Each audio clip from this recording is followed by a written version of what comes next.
Listen up, real estate investors, entrepreneurs, and agents. You're in the right place. Unlocking the secrets to real estate investing and entrepreneurship. Welcome to the Titanium Vault, hosted by RJ Bates III. Here's RJ.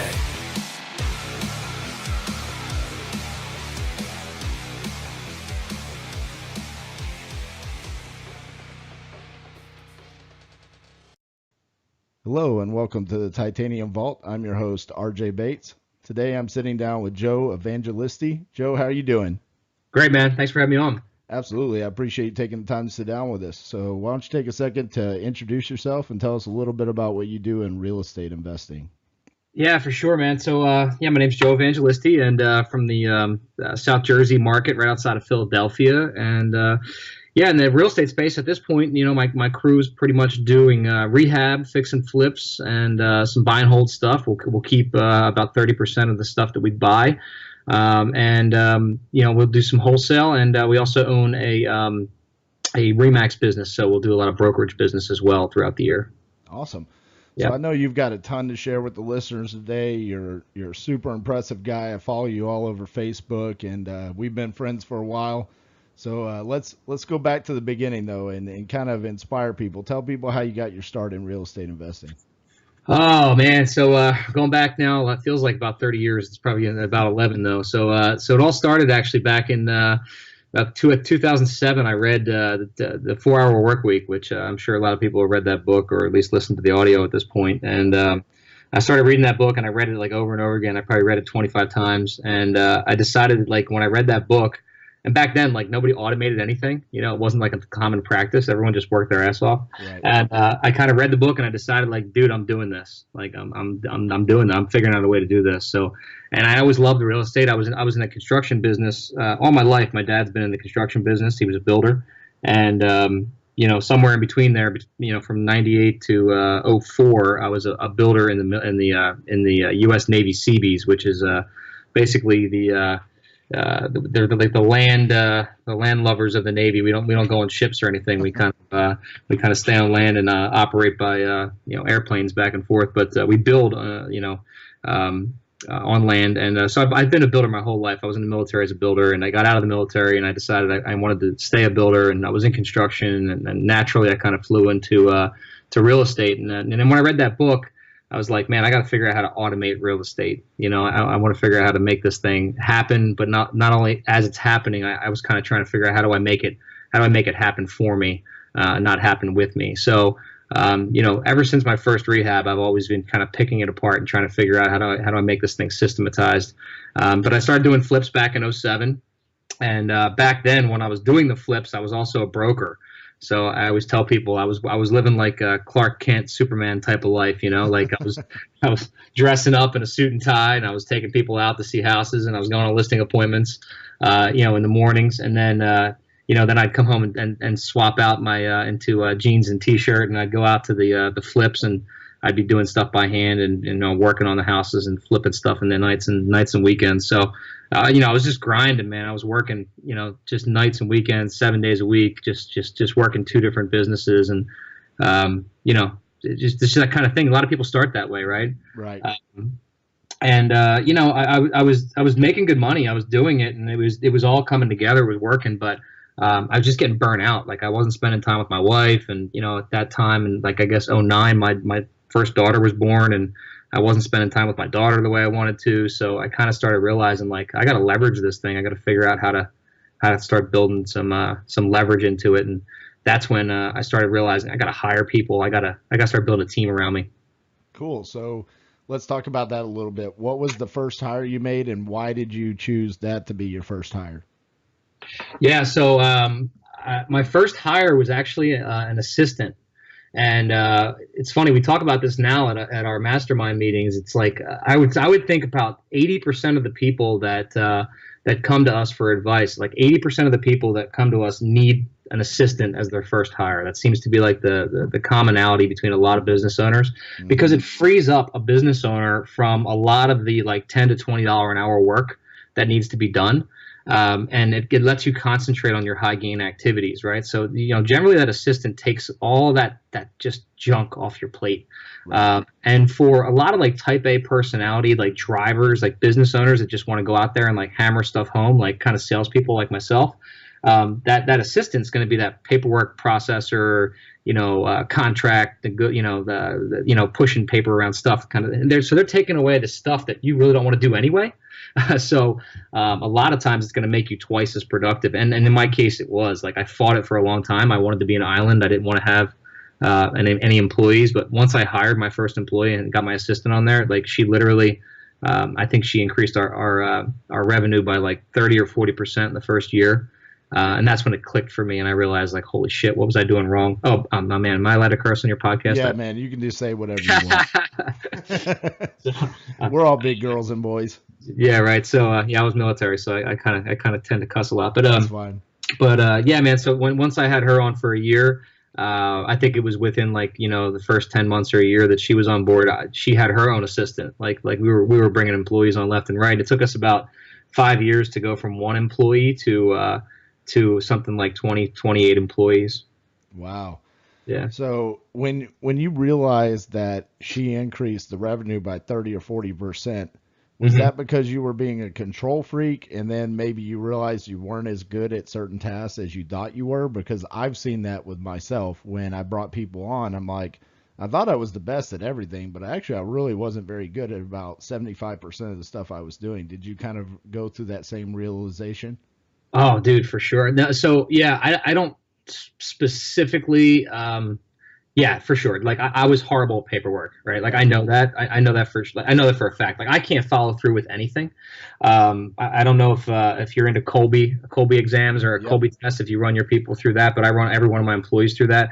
It took me years to be introduced to Colby, and once I first took my first Colby, I'm like a 3 follow through or something like that, and it took me a while to realize that's why I'm horrible at follow through with anything. Nowadays, I delegate everything that takes more than an hour's worth of time to do because I know I won't accomplish it.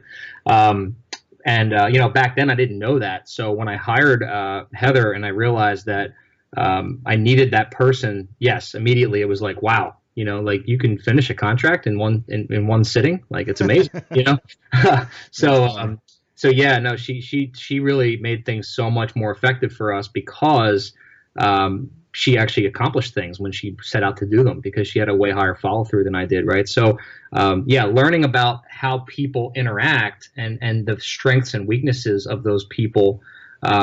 It's really, really funny how far that we've come because, in a course of, 8 years or so, I guess, I've gone from not even knowing what that relationship looked like to diving so deep down that rabbit hole that now that's how I basically instruct, our mentees and the people that are in our programs. I've gotten so deep into that now that, I'm actually able to help people understand and teach that stuff. Right. It's funny you bring up writing a contract because about 2 weeks ago, we had multiple people out of the office sick, a couple of people on vacation, and a contract fell in my lap. And it was like, I'm the only person that's available to do this, so I have to write this contract. And literally, it was one of the most miserable. It only took me like 20 minutes. But you would have thought, like, my mood afterwards, you would have thought it took me 24 hours to write this contract. And I was like, it's just not, I'm not meant to do that. Like that is not something that is in my mechanics of how I'm built as a person. I should never do that again. And it's funny you kind of brought that up. So let's talk about your team now that you have and kind of the way it's structured and how have you positioned yourself with your team where you're kind of not even in the business, you're just overseeing it. Yeah. So really one of the core principles, behind getting out of that process is really we call it operator to owner. One of the biggest challenges with business owners we find is that they're wearing 2 hats. Like you need an operator and you need an owner, or also known as an integrator and a visionary. Which if you read the book Traction, that's kind of how they define those 2 things, right?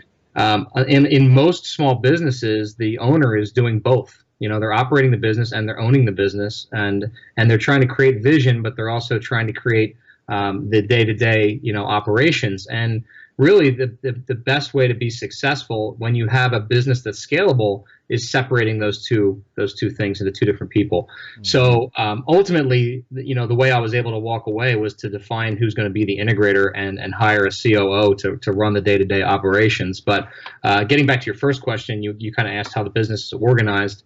Our business is basically organized into three departments. We have sales and marketing, we have operations, and we have finance. And so within the sales and marketing department, we have our retail division, which is basically, like Remax, right? The realtors that go out there and sell stuff. Those guys will sell retail houses, like they'll go out and list your aunt's house, or they'll also sell our in-house properties. So like when our fix and flips get done, they'll put them on the market for us. And then also under sales and marketing, we have our wholesale division. Because wholesale essentially is a sales and marketing component, right? So, we're marketing to the sellers. We're also relisting and reselling, marketing the deals that we put under contract. And then the second department is operations. Operations is basically all of our fix and flip, right? So that's our construction division. That's our project managers and, all of our admin staff and type people that work under the project managers to, keep the utility bills rolling, keep the, projects rolling through schedules and scopes of work and budgets and tracking and all that kind of good stuff. So that's all operations. And then finance is pretty self-explanatory, right? We have accounts payable, accounts receivable, and all that kind of good stuff. So really the whole company falls under those three departments. And then, our COO, Brian, is in charge of all of it. So the way I stay out of it is I let Brian do his job. Let's talk about Brian for a second, because you brought up Traction, and that's a very popular book right now, and the idea of the visionary and the integrator, and everybody's talking about this. Okay. So with you being the visionary, how did you meet Brian, and how did you develop that trust to allow him to do his job and become the integrator? I've known Brian for a long time, but I don't think that necessarily means that that's the only reason I could trust Brian. I've known Brian since I was 10 years old, but that doesn't mean that that's the only reason he's the integrator, right? I think that a lot of companies can find the integrators from the ability from them to do their job and function. I mean, I trust a lot of my employees, and some of them I haven't known for more than a couple of years. Brian basically. Let's talk about the integrator position for a second, right? I think the integrator position is someone who really absolutely must come from within, right? So if you're talking about a lot of smaller organizations, so a lot of real estate organizations, for example, right? You talk about wholesalers. Most wholesale companies, like legit established companies, really have only been around for 5 or 10 years, right? Most of the guys in the space that we're talking to, probably most of your listeners, are really younger companies. I mean, wholesale wasn't really a thing 10 years ago. So you're talking about companies that have established themselves, and they're probably 3 to 10 people tops. Maybe 3 to 6 people. So when you're talking about finding an integrator for within that company, 9 times out of 10, the integrator is coming from inside of your company. They're people that already understand the core values. They already understand the culture. They're already a fit. They already understand the operational structure. They understand the components of how everything works. They can pretty much do everybody's job if they have to, kind of like what you just said. You had to step into a contract, right? My integrator can do anything. Like he could process a contract, he could do a wholesale deal, he could step in and do a scope of work if he had to. He could do anything, right? He can't do any one of those jobs better than probably 90% of the staff, but he could do them, right? So that person should be able to step in and help at any one of those positions. So they have to be able to be a good communicator. They have to be a great leader. They have to be very, very even keeled. You can't have somebody who's, got a hot temper and is going to go off the handle and, shake things up. You have to have somebody who, which by the way, a lot of these things that I'm explaining, they're the opposite of me. Right. So, generally as type A business owners, as visionaries, a lot of visionaries don't belong in the office. We don't belong there because the day to day, we're the wrong fit for the office. We're in there micromanaging. We're in there causing chaos. We're in there asking the wrong questions. We're in there shaking shit up when we're not supposed to be. right? So the concept of a visionary is, we should be doing our visionary stuff and not being in the integrator piece. But let's get back to the integrator for a second. They should be even keeled. They should be the people who operate the assembly line, right? So if you think about it like a car assembly line, like, you're sitting there and you're trying to spit out red Chevy Corvettes, right? That's their job. Like, Brian, go produce 100 red Chevy Corvettes a week. That's it. You just leave them to do their job, right? Right. A visionary wants to come in and be like, you know what? I'm tired of making Chevy Corvettes, man. Why don't we start making helicopters? Right? That's what we do. Like, right. we do dumb shit because we can. Right. Right. Real quick, let me interject because this, like I said, this topic is so frequently discussed now amongst successful business people, and it's in the real estate investing industry. Almost every mastermind that I go to now, the book Traction gets brought up. Well, you can thank Mark and I for that. I think it's also important that you understand if you are truly a visionary as well, though. There are people that go out and start businesses that are truly integrators, and they hold themselves back because they don't have the visionary piece just as much as an integrator. So, right now, Joe and I are talking, we're both visionaries. Mm-hmm. So it's easy for us to say the need is to have that integrator, but it's also vice versa as well. Wouldn't you agree with that? You're 100% on the mark. I think that there's a lot less of them. I think that's probably maybe 10 to 15% of your audience, but you're right. There are a lot of people that love to be the operator. What's really difficult in that situation is ego comes in the way, right? So it's really hard for an operator to admit that they need a visionary, because they love to just be in the grind. They love to be in the box. They love to just, continue to integrate and, push that assembly line. But they need somebody to be out there being the visionary that's making the, the high level connections, that's, thinking about where you're going to be in 5 years, setting the long-term vision for the company, right? Yeah. Generally, that when you're trying to grow a company, you need a CEO. And when you're the owner of the company, it's really hard to admit that you want to be the COO and you need to hire someone to be the CEO. Right. So it takes a big, kind of stab at your ego to do that. But, for what's healthy for the company, that's probably the right move. But you're 100% right, RJ. I mean, there's people like that they love to be in the day-to-day, man. When I tell people you can create more freedom and go, a lot of people don't want to be me. They don't want to work 3 hours a week and go do something else. They want to do their job. That's totally cool, right? Exactly. So you're right. So now we've talked about your team. We've talked about you have a COO, you have the integrator on your staff. Mm-hmm. Let's talk about kind of how the business functions and how some decisions are made within the business without you being in it. I know you're trusting Brian to make those decisions for you, but you're doing a fairly significant amount of buy and holds, retail flips, and wholesale deals. So when the leads come in, who is making the decision on what is going to be the exit strategy for those properties within your team? So every person, so it's not just Brian, right? Every person on the team has their own protocol for what they're allowed to do and can't do, right? And a lot of that has to do with giving them the trust and the ability to make decisions, right? So we have two real basic protocols within our company. One is we're building a team of leaders. And so what we mean by that is every person is meant to lead, from all the way down from the secretary at the front desk to my position, right? So you're meant to lead your position, whatever that position may be on the accountability chart. You're responsible for it. So you're taught to do that thing. If it's to make a decision on a wholesale deal, if it's to make a decision on what to offer, if it's to make a decision on how much we're going to sell it for, whatever the case may be. Right. So, gotcha. And we're going to ultimately, we're going to back that person's decision, whether it's right or wrong. See, the thing I think about with employees is, like, if you don't teach your people that failure is okay, then you're going to fail yourself. Right. So like RJ, you own a company, and the only way you got successful is that you failed along the way. Like, you fucked up, you got back up, you did it again. You came to work, you failed, you did something wrong, you learned a lesson, You probably won't do that thing again, or maybe you will, and maybe maybe in a different way you'll do it again, or but you learn something from that process. One of the biggest challenges is in a lot of companies, people don't let their employees fail. So they're never going to learn anything. They're just going to keep coming back and asking more questions. And how do I do this? And RJ, tell me how to do it again. Well, if you let them fail, you let them learn from their failures, and you let them grow from their failures, then they're going to continue to get better and better and better. And they're going to be just like you one day.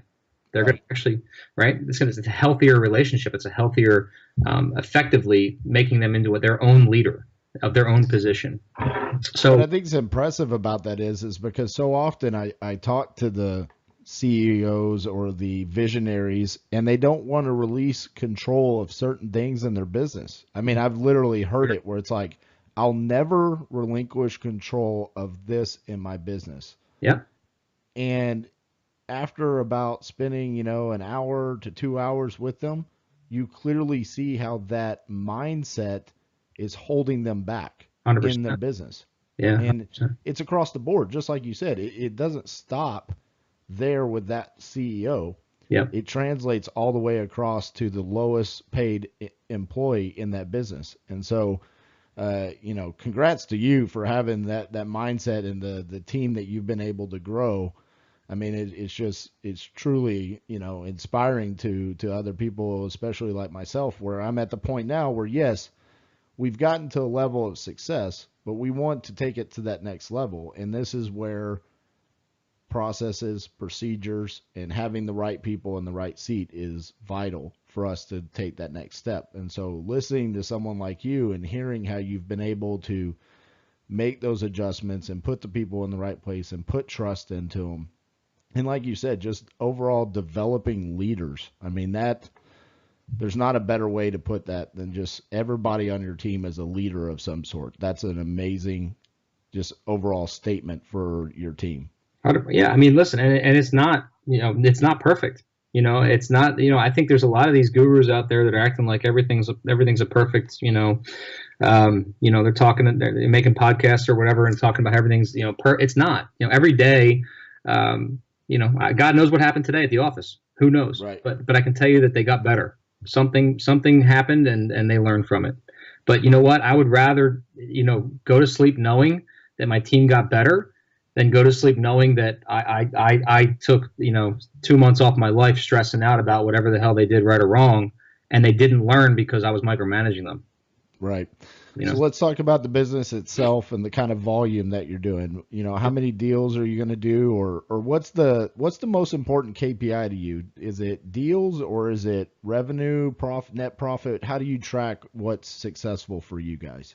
Yeah, so I have a level 10 meeting on Tuesdays, and the only numbers that get reported to me are total gross commission income, retail and wholesale, whether or not we bought houses, and the total cash in and out for the week. So I know the balances of the accounts and whether or not the team brought money in, basically, and then whether or not we bought a house or sold a house. So there's only 7 KPIs that I know of for the whole team.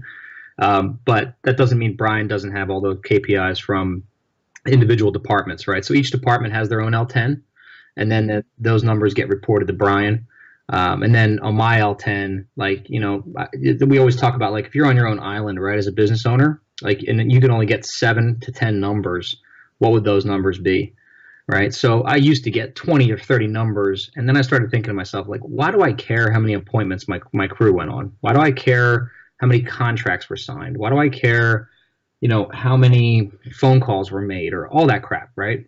All I care about is how much money they brought in, Right. So to me, I could start diagnosing problems, but it's not my job to diagnose problems. I have a sales manager for diagnosing problems, right? And it's not my job to figure out why we didn't buy houses. There's someone's job to go out and figure out acquisitions. And it's not my job to figure out why we didn't sell shit, because I got a sales manager whose job is to sell shit. So, to me, all I want to know is these are the high level numbers. And then when they're off track, I could say to the person who's responsible, why are they off track? Let's diagnose that issue, right? But I don't need to know the micro. Gotcha. Let me ask you a question. When you started, you were doing everything yourself. Mm-hmm. Today, do you ever miss being in the game?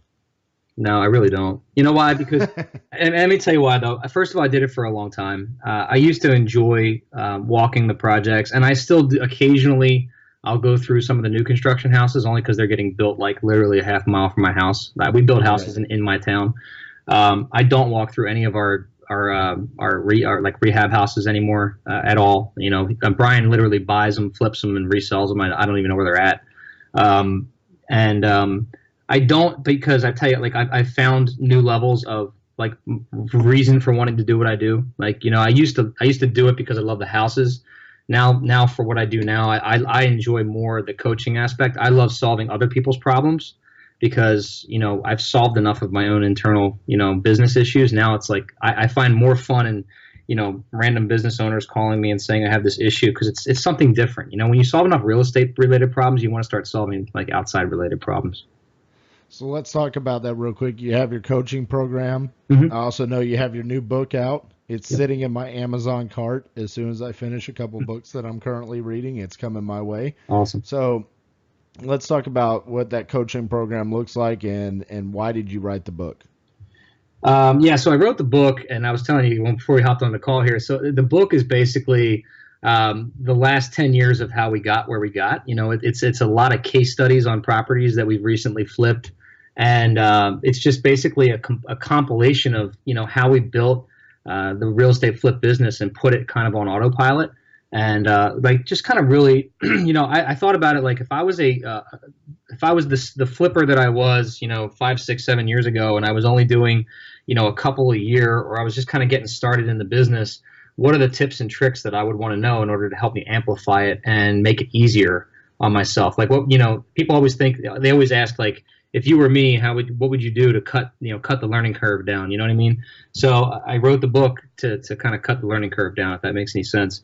Gotcha. You know, so that there's some really cool stuff in the book. I think personally, I mean, I've had a lot of people give me some good feedback on it. So I think there's good stuff in there for guys and girls that want to get in the rehab business and want to do it at a big level.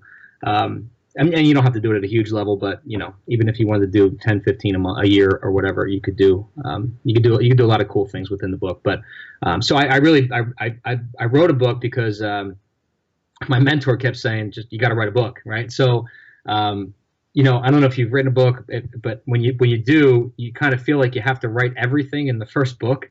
So I started writing this book, and literally I wrote it last year, and once I started writing, I realized I wrote like 5 books at once. So this was the first one that came out. I was like, okay, let's concentrate on rehab first. How do we build a business? What's the rehab look like? So I started getting into that book. I wrote that book. That book came out, and you know, I'm proud of it. It's got some good stuff in it. So now we're on to I'm literally like 3 books deep already, and that's the first one to come out. It came out, you know, a month and a half ago, but I'm already on the 3rd book, which is pretty cool. So once you peel off that Band-Aid, man, it's like it just keeps going. That's funny. Yeah. I have this bucket list challenge that I'm doing on Facebook, and I keep mentioning this in the podcast, but I guess it's because I set a year-long challenge. So listeners, for probably the next 11 months, you're going to hear me bring up this bucket list challenge. But one of the items that I wanted to do was write a book. And someone that follows me on Facebook actually connected with me, put me in connection with the person that helped them write their book. And I'm working on my outline for the first book. And while I'm doing that, I've already come up with 2 other ideas for books. So I'm right there with you. It's it just ideas starts just coming up, you know. But that's part of being a visionary, though. Dude, you could have it done in a week. We'll have the book done. I did. Right. I wrote the book. So ironically, though, I wrote the book on a vacation in Mexico in 4 days. I wrote it last summer. I recorded the whole book on vacation last summer, and it just took a year to get dialed in and typed up and published, and like it you know. So you could write the book like this week. Like it's not once you have the ideas in your head, it's not hard. It's just a matter of getting them all out on paper. So you know, we'll get it knocked out. So let's talk about the coaching program. We kind of glazed over that a little bit. What does your coaching program look like? And is that local to Philadelphia or is it nationwide? Yeah, no, it's not necessarily. I wouldn't call it a coaching program. It basically we hold events. We hold roundtable events. We call them CEO roundtable events. They're for all types of business owners. Don't have to be real estate based. Generally, there are quite a few real estate folks there because that's most of the people that follow me. But we have a good mix of people, insurance business owners, and kind of like a lot of blue collar type business owner, painting contractors, and stuff like that. And it's a good collaboration. We keep it tight, like 10 to 12 business owners there at any given time. And it really is. It's like a good old fashioned roundtable. We sit around, and it's a 2-day event. And we solve issues. You come there with 1 to 3 challenges you're dealing with, what's working, what's not working, and you leave there with actionable, tangible things that you can go put into action within the next 30 to 60 days. And we see crazy results from it. We see people that some people add 50% to their bottom line revenue in the next 60 days. So, my goal is to see people, just have fantastic results in that 2-day event. That's the roundtable. And then the next level, which is not an upsell from the roundtable. I mean, the roundtable is a standalone event. We have plenty of people come there 1 time, 2 times, 3 times. But then we also have the Inner Circle family, which is my mastermind group, which is the full immersion where you pay for the year and then you can come to all the roundtables. We have a private Facebook group. We have a 1-hour coaching call once a week. And then basically the guys get access to my cell phone and they can call me whenever they want, call me, text me, harass me, tell me what's going on in their business, tell me personal life and so forth. And within the mastermind group, we also do a couple private trips just for the Inner Circle family. And then we'll do some cool stuff. Like we're going to Mexico in November just for the Inner Circle family. So, I wouldn't call it coaching, but it's for business owners that are already making money that want to see themselves either increase their business or create more freedom for themselves. I would say, because it's not necessarily just to come in there and try to scale up. We're not necessarily trying to push people to another level. Sometimes guys just want to get in there and find their way to more freedom and create that ownership piece. I love that. I'm such a huge advocate for roundtables, mastermind types of events.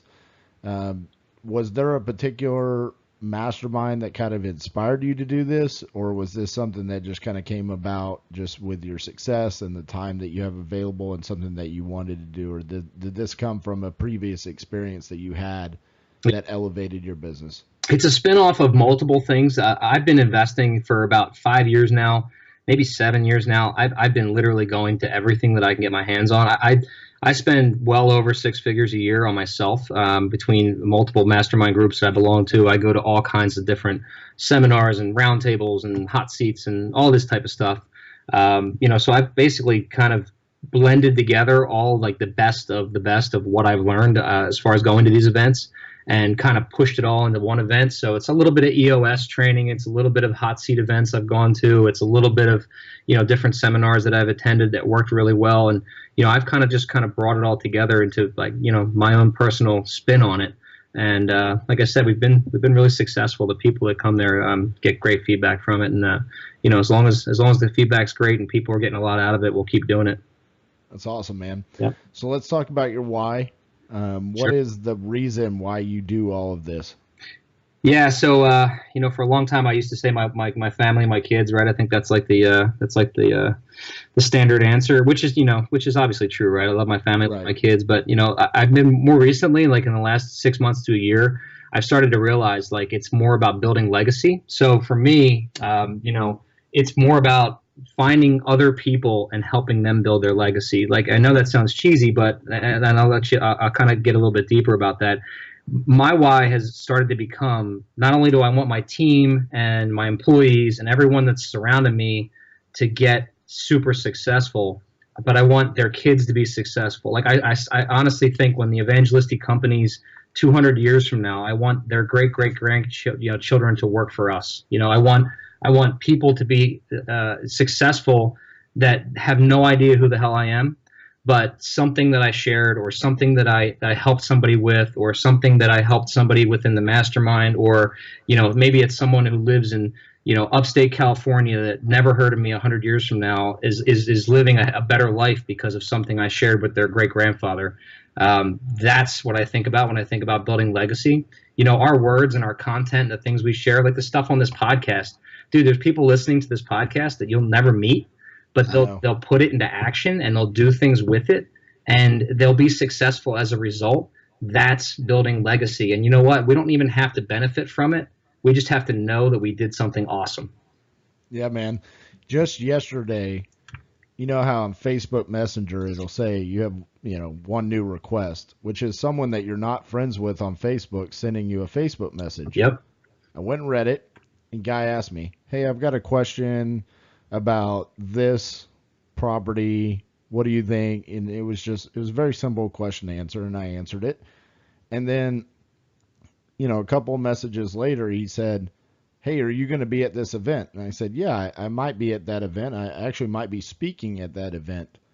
And then he's like, "Dude, keep doing what you're doing. I love what you're doing with the Titanium Vault. I listen to every single one of your episodes, and you've helped me out so much." And the conversation ended.